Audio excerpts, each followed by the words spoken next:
My favorite dish at my favorite Italian restaurant happens to be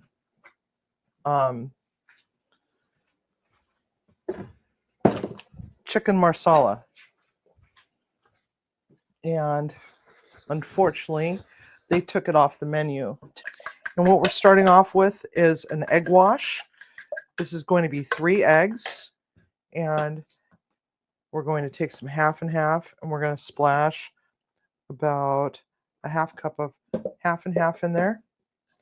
And we're going to just beat that up. Give it a good beating. And then we're going to add a pinch of salt and add some black pepper. And what we have is some thinly sliced chicken breast that I purchased already pre-sliced. So we're going to just give it a good trim real quick and get rid of this stuff right here. Zippy, zippy, zip. You can definitely take these a little thinner by using a meat mallet. And what I usually do is I'll get like one of the gallon Ziploc bags and I'll put it in there and lay it out flat and just bang the living crap out of it. But these are pretty thin, and I don't want them too thin because then they're going to overcook too quickly. And so now what we're going to do is we're going to just lay it into a flour dredge. If you're looking for gluten-free, your best bet is to use a gluten-free flour or cornstarch or potato starch or arrowroot. But if you're going to use a gluten-free flour, you're going to look for one that does not have a lot of rice in it, because the rice is going to make it all gummy and gross and whatnot. The other alternative is to just bypass this whole thing entirely and go with crushed pork panko, pork rinds, and just put them into a food processor and grind it up real fine. And that works just as well. You could also put some cornflake in there, but check the box, make sure it is gluten-free. So we want to get these dredged so that we can dip them into the egg wash. Now this flour, after you're all done with it, it goes in the trash, okay? Don't try to reuse it for something else because salmonella. I'm going to use original breadcrumbs. Now you can use seasoned if you want. I prefer not to because I want the ingredients want everything to have the same kind of balance, because our sauce is going to have a lot of flavor. So now we're going to dippy dip the egg wash. Dippy dip with the egg wash. And then transfer it over here. Pressy press right on into our breadcrumb. We want to make sure that it gets fully coated with breadcrumb, okay? And then just set it aside. Move on to the next one. Now we're going to just swing around to the stove real quick. We have a pan that's preheating. We have our water preheating because we're going to be using some organic spaghetti noodles. So there's that. This is just a Belgique sauteuse pan.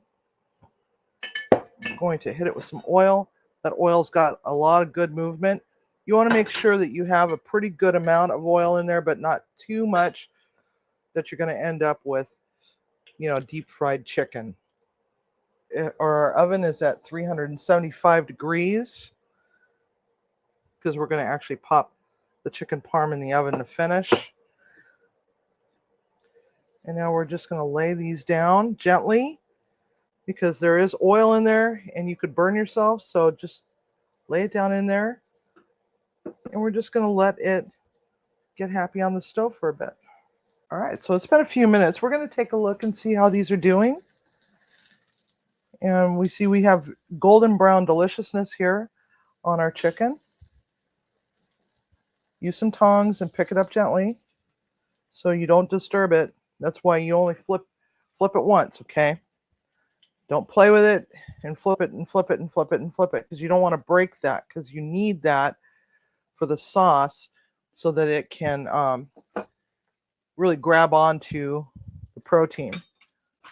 So we're going to get the oil heated. I'm going to get myself some onion and some mushroom. I like extra mushroom in mine. Sometimes what I'll do is, what I used to do is I would go and order chicken marsala and ask for extra mushroom, and I would just eat just the mushroom part and give Timmy the chicken. So you want to get these all nice and happy. I like extra mushrooms, and mushrooms tend to shrink when you cook them down. And we'll let this do its thing, get happy, wet itself down a little bit. Our pasta water is ready. Well, we're not quite ready for that just yet. I'm going to turn this fan on so we start steaming up the camera. And you want to make sure that the stuff gets moved around in the pan so that it doesn't burn.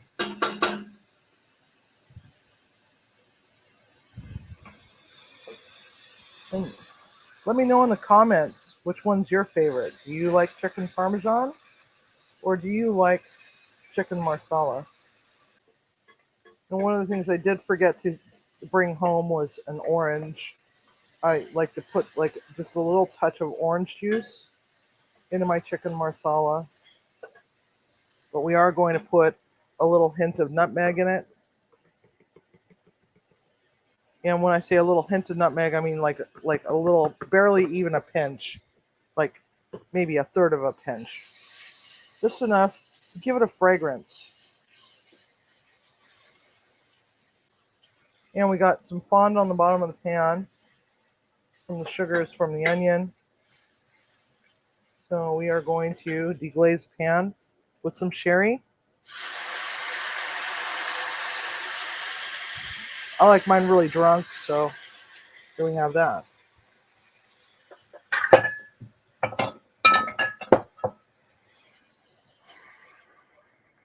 Return all that goodness back to the dish. Oops. It just smells just lovely from that nutmeg. Just really ties the room together. Okay, so now we're going to take the rest of this smoked roasted garlic. Now we're going to go in with some heavy cream.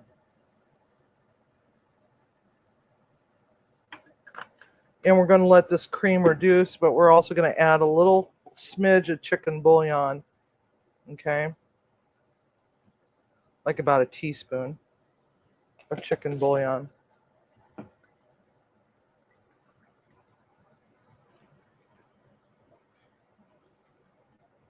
Now, I don't like to add herbs to mine, but you can definitely do that.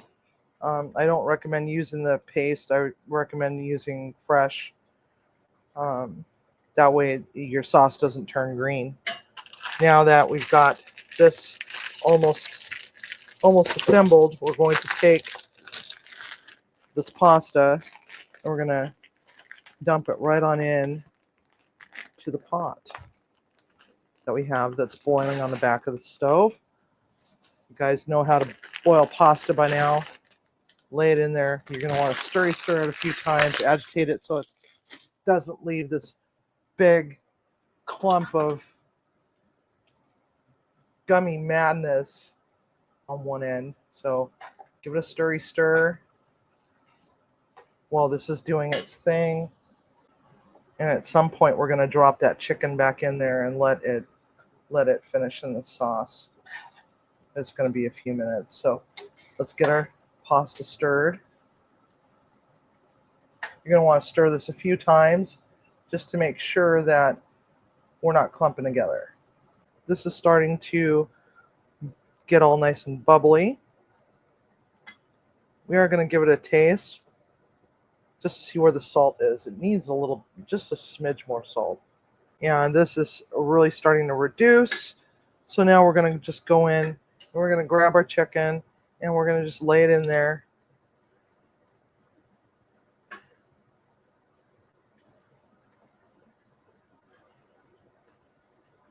And just let it continue to reduce. Some of the gluten that's in there will help to work as a thickener. And we only have like a couple minutes left on this. All right.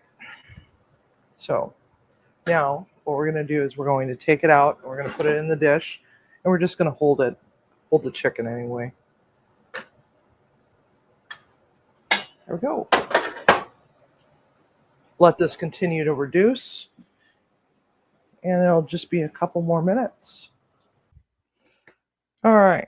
Now, what we have here is our chicken marsala. And we have a portion of pasta. We're just going to toss it in the sauce. Saucy, saucy, tossy, tossy. Just like that. I always like extra sauce because I love to dip my bread in it. So now we're going to get our bowl. I'm just going to transfer it on over. Just like so. And I'm going to get my chicken. Come over here. Lay my chicken down. Just like so. And then just get some more of that sauce. Put the extra sauce right on the side, just like so. We don't want to totally coat it, but just enough to say, oh, look at me. And sprinkle with some Parmesan. If you have some fresh herbs, you can do some fresh herbs. I neglected to get fresh herbs today. So there we have that. Just like so. All right, Munchie Mafia. Thanks for coming. Have a good night. And don't forget, cook with love, eat with passion.